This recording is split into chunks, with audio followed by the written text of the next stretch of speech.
अस्सलामुअलैकुम। कैसे हैं आप?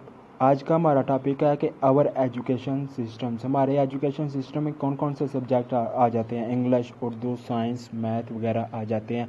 अगर मैट्रिक लेवल की बात की जाए तो मैट्रिक में 10 से 12 साल लग जाते हैं, लेकिन अफसोस की बात है कि इन 10-12 सालों में हम किसी भी सब्जेक्ट में कोई ग्रोथ हासिल नहीं कर पाते।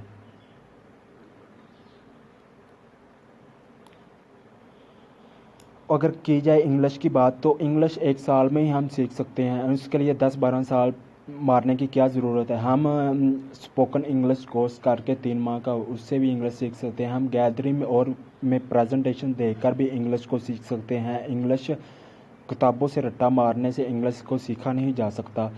और जब हमें घर से कोई टॉपिक दिया जाता है कि हमें हमेशा बचपन से ये सिखाया जाता है कि इसको घर से याद कर रहा हूँ। मुझे ये नहीं समझ आती कि मैं यहाँ इसको घर से याद करने का क्या फ़ायदा होगा, मैं क्यों याद करूँ। क्या आपके मैथ के टीचर ने कभी आपको ये बताया कि अलजबरा का क्या फ़ायदा है और इसका प्रैक्टिकल लाइफ में आपको क्या बेनिफिट होगा? ये आपको किसी ने भी नहीं बताया होगा। मुझे तो किसी ने नहीं बताया। अगर आपको किसी ने बताया तो प्लीज़ कमेंट बॉक्स में मुझे बताइएगा ज़रूर कि इसका फ़ायदा क्या है। जब हम बचपन में स्कूल जाया करते थे तो स्कूल में जो हम पढ़ कर आते थे उससे हमें कुछ सीखने को तो मिला नहीं। फिर हम ट्यूशन चले जाते हैं और उसी टॉपिक को ट्यूशन जाकर पढ़ते थे। हम एक ही टॉपिक को 2-2 बार पढ़ते थे। अगर मैट्रिक लेवल की बात की जाए तो मैट्रिक में के स्टूडेंट्स मैथ और इंग्लिश में ज़्यादातर फेल हो जाते हैं। अगर आप लाइफ में साइंसदान, टीचर वगैरह बनना चाहते हैं और आपकी इंग्लिश इतनी अच्छी नहीं है तो आप ज़िंदगी में कभी ग्रोथ हासिल नहीं कर पाएंगे। ये इसी तरह ही बात है कि बंदर को कहा जाए कि वो स्विमिंग कर ले, तैरे, और मछली को कहा जाए कि वो दरख्त पर चढ़ जाए। ये तो ज़्यादती की बात है ना।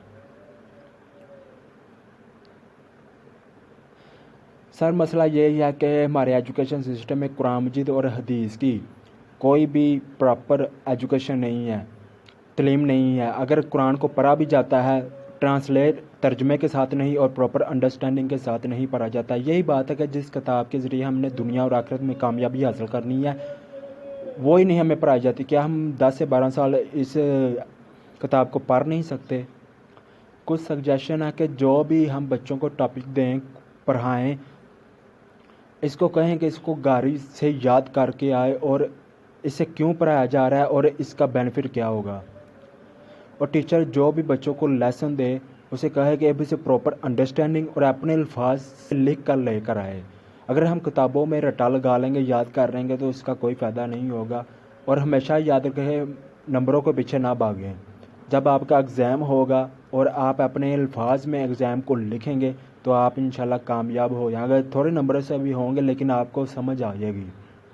हमेशा इस बात को याद रखें पेरेंट्स के, सब्जेक्ट को चूज़ हमेशा बच्चा करे। बच्चा जो बनना चाह रहा है उसे खुद सब्जेक्ट को चूज़ करने दें। आप उसके लिए कोई मुश्किल पैदा ना करें। अगर आप अपने बच्चे को डॉक्टर बनाना चाहते हैं, बराए करम आप खुद ही डॉक्टर बन जाएं, लेकिन बच्चे को वो ही बनने दें जो वो चाह रहा है।